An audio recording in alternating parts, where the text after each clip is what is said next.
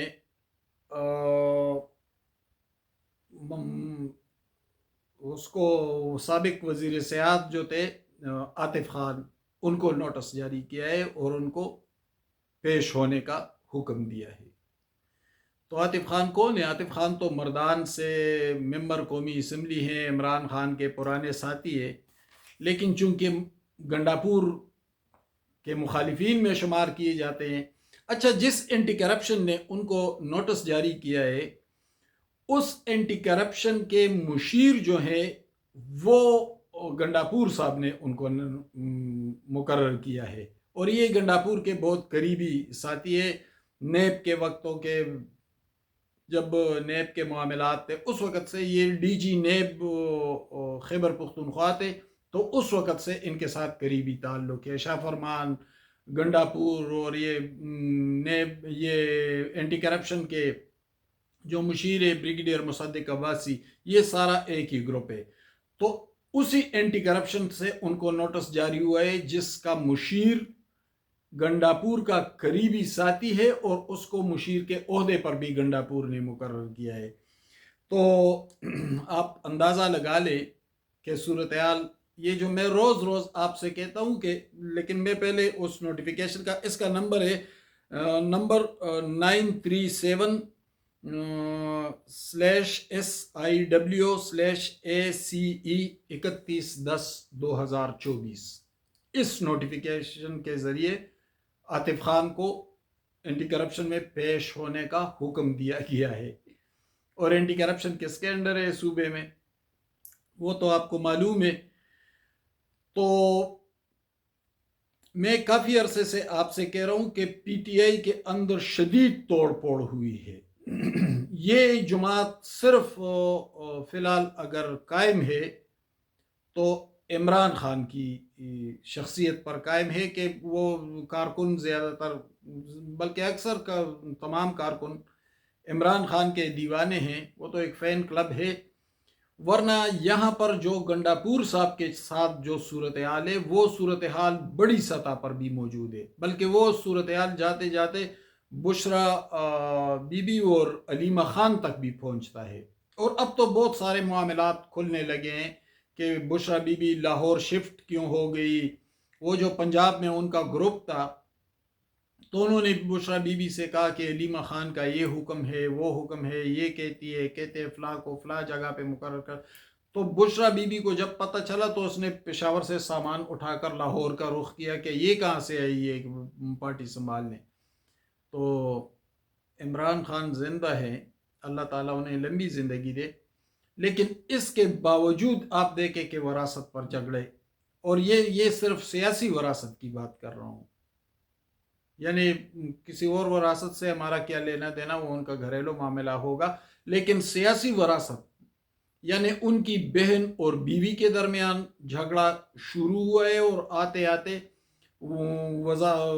خیبر پختونخوا کے وزیر اعلیٰ اور ایم این ایس کے درمیان تک آتا ہے، اور پھر یہ نیچے ڈسٹرکٹ اور تحصیل لیول تک بھی یہی صورتحال ہے۔ تو یہ پارٹی اندر سے بہت بکھر چکی ہے، اور خدا نخواستہ عمران خان نہ رہے تو پھر پی ٹی آئی کا نام و نشان بھی نہیں رہے گا۔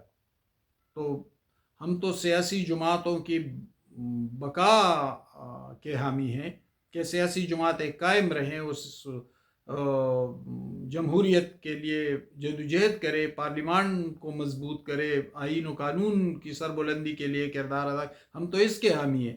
لیکن یہاں پر ہو کیا رہا ہے، اور رویہ بھی دیکھیں۔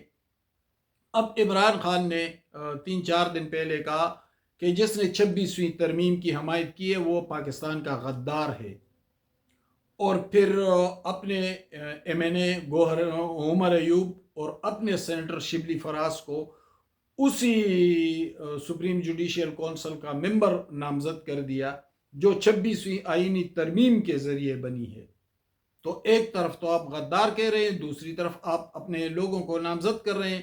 تو جب یہ رویہ ہو پارٹی لیڈرشپ کی سطح پر تو پھر یہی صورتحال ہوگی جو سامنے آ رہی ہے۔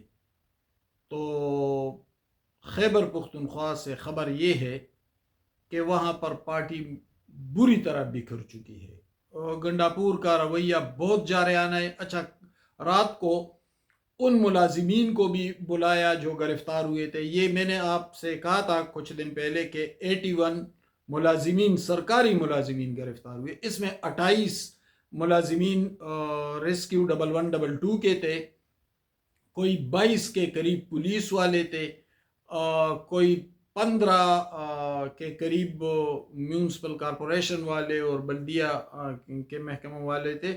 یہ لوگ گرفتار ہوئے تھے، ان کو احتجاج کے لیے لایا گیا تھا، اور ریسکیو 1122 کے ڈی جی نے تو اپنے ڈسٹرکٹ افسر جو تھے اس کے مردان، خیبر ایجنسی، چارسدہ، باجوڑ، ان کو باقاعدہ احکامات دیے گئے کہ فلاں فلاں ملازم سے کہو کہ وہ آئے احتجاج میں، اور فلاں فلاں گاڑیاں بھی لے کر آئے، وہ جو فائر بریگیڈ کی گاڑیاں تھیں۔ اور اسی وجہ سے جب ایک کارخانے میں آگ لگی تو ایک چھوٹے سے کارخانے کی آگ 3 دن تک نہیں بجھائی جا سکی، کیونکہ وہ جو ملازمین تھے وہ جیل میں تھے، اور جو گاڑیاں تھیں ان کو بھی بند کر دیا گیا تھا جب 5 اکتوبر کو احتجاج کے لیے آئے تھے۔ تو یہ تو صورتحال ہے صوبے کی۔ وہ لوگ رہا ہوئے، وہ گئے تو گنڈاپور صاحب نے سب کو بلایا اور ڈنر کروایا، 10-10 ہزار روپے انعام دیا، ایک سٹیپ پروموشن دی، اور ایک ہفتہ چھٹی۔ یعنی اب کرائٹیریا یہ ہوگا کہ جو پی ٹی آئی کے احتجاجوں کے لیے جائے گا، توڑ پھوڑ کرے گا، ڈیوٹی کی بجائے جلسے جلوس کرے گا، تو اس کو انعام دیا جائے گا۔ تو صوبے میں گورننس کی صورتحال تو پہلے سے ایسے تھی، اور جب انتظامی سطح پر صوبے کے چیف ایگزیکٹو کا یہی رویہ ہوگا تو پھر اس صوبے کا اللہ ہی حافظ ہے۔ بہت شکریہ، میرے ساتھ رہیے۔